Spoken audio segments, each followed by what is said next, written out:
اعوذ باللہ من الشیطان الرجیم، بسم اللہ الرحمن الرحیم۔ مختصر سے الفاظ میں اب گفتگو کرنی پڑے گی، تو اس لیے میں پوری کوشش کروں گا کہ مختصر ہی بات کروں۔ پچھلے سب سے پہلے تو میں زبیری صاحب کو، ان کی ٹیم کو اور سپریم کورٹ بار ایسوسیشن کو مبارکباد پیش کرتا ہوں کہ آپ نے آج بالآخر یہ تحریک چلانے کا فیصلہ کیا،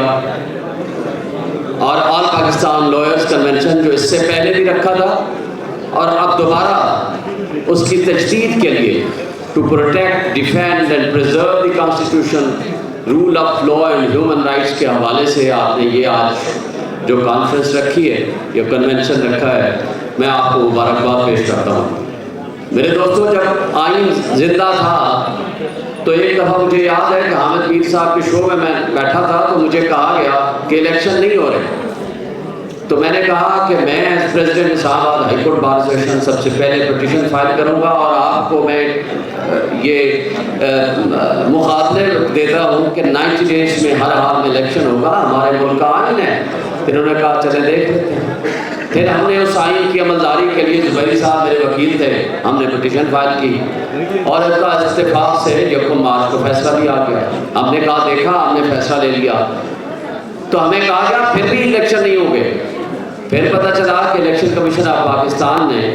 اس 30 اپریل کے دی ہوئی ٹارگٹ کو 8 اکتوبر میں کنورٹ کر دیا۔ پھر دوبارہ سپریم کورٹ میں جایا گیا اور سپریم کورٹ نے دوبارہ فیصلہ دے دیا 4/4 کو، اور 14 مئی کی ڈیٹ فکس کر دی۔ ہم نے پھر کہا کہ دیکھا آئین کی کیا بات ہے، کیا supreme court of Pakistan rule of law and supremacy of constitution پہ یقین رکھتی ہے اور انڈیپینڈنٹ جوڈیشری ہے۔ اور پھر ہمیں کہا گیا کہ الیکشن نہیں ہوں گے۔ میں نے کہا کیسے نہیں ہو سکتے، اور وقت نے دیکھا کہ واقعی الیکشن نہیں ہوئے، اور اب نیشنل اسمبلی پورے پاکستان کی اسمبلیاں ڈسولو ہو گئی ہیں، اور آج کسی کو نہیں پتا، کوئی کہتا ہے 2 سال بعد ہوں گے، کوئی اپوزیشن لیڈر صاحب کہتا ہے 10 سال بھی نہ ہو تو کیا فرق پڑے گا، اور کوئی کہتا ہے کہ 6 مہینے کے اندر الیکشن ہوں گے۔ لہٰذا آئین کا مذاق، قانون کا مذاق، عدلیہ کی بے توفیری جو ماضی میں بھی ہم نے دیکھتے رہے ہیں، لیکن آج اس کی کوئی مثال نہیں ملتی۔ آج پریکٹیکلی ملک میں آئین ہے، لیکن اس کی پامالی، سرعام اس کا قتل، سب کے سامنے قانون اور انصاف کا قتل ہوتا ہے، لیکن اس پہ نہ کسی کو افسوس ہے، نہ اس کے اوپر ماتم ہے،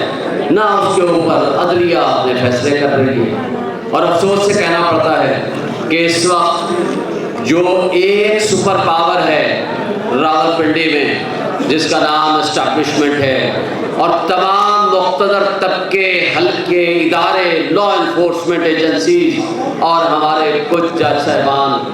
ان کے آگے سر نگو ہیں، اور وہاں سے صرف جو احکامات اور فیصلے ملتے ہیں اس کی ایکسیکیوشن میں صرف وہ اپنا رول ادا کرتے ہیں۔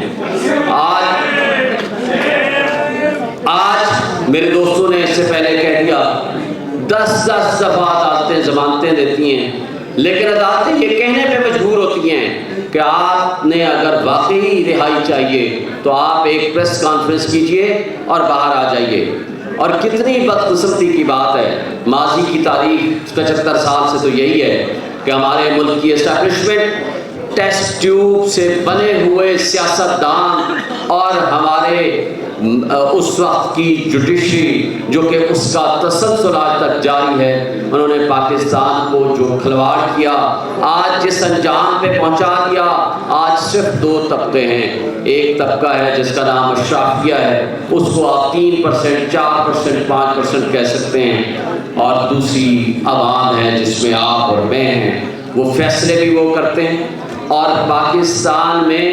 UNDP کی رپورٹ کے مطابق تقریباً $18 بلین سالانہ وہ اشرافیہ، جس میں حکمران، جس میں ہمارے ججز، جس میں جرنیل، جس میں سول بیوروکریسی اور ملٹری بیوروکریسی شامل ہے، وہ مفت برآمد لیتا ہے $12 بلین، اور اس کے بدلے میں جو پاکستان کی عوام کے اوپر ظلم ڈھایا جا رہا ہے، آج جو مہنگائی، جو بے روزگاری، جو ظلم و ستم، جو بنیادی حقوق کی معطلی، ہم دیکھ رہے ہیں کہ اس کی بدترین مثال ہم سب نے دیکھی ہے، لیکن آج اس کی مثال سب سے آخری ہے۔ اس لیے کہ مشرف کے مقابلے میں بھی ہم نے تحریک چلائی تھی، لیکن وہ تحریک کامیاب کرائی تھی، لیکن یہ وہ ظلم نہیں ہوتا تھا جو آج بچیوں پہ ہو رہا ہے، جو آج وکیلوں پہ ہو رہا ہے، جو آج میڈیا پہ ہو رہا ہے، جو آج باقی تمام اداروں پہ ہو رہا ہے۔ آج کہتے ہیں میڈیا بہت آزاد ہے، لیکن پاکستان کا most popular leader Imran Khan, جس کی نہ تصویر چلا سکتے ہیں نہ اس کا نام لے سکتے ہیں، اگر آپ نے تنقید بھی کرنی ہو تو اس کا آپ نام نہیں لے سکتے۔ اور آج سے 16 مہینے پہلے باہر سے یو ایس سے کہا گیا، ایک سائبر آیا کہ جناب بدل دو اس شخص کو،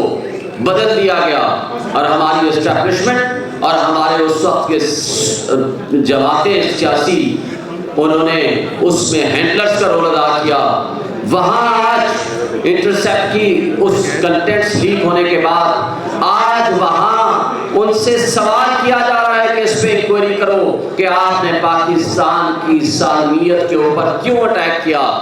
لیکن بدقسمتی سے جس نے ملک کی سالمیت، ملک کی خود مختاری اور ملک کی بقا کے لیے رول ادا کیا اور ایبسلیوٹلی ناٹ کہا، اس کو ہم نے جیل میں بھیج دیا، اور جس نے کہا بیگرز آر ناٹ چوزرز، اس کو ہم نے آنکھ کا تارا بنا کے بادشاہ بنایا، اور اس نے اس ملک کے ساتھ جو کھلواڑ کیا وہ سب آپ نے دیکھا۔ آج ایک واحد امید ہے، وہ ہے آپ، وہ کلا آئیں، آج سے تحریک کا آغاز کریں اور ملک کو، اس کو ان اٹس ٹرو اسپرٹ، آئین کو بحال کریں، بنیادی حقوق بحال کریں، اور ہمارے ملک کے تمام مسائل کا حل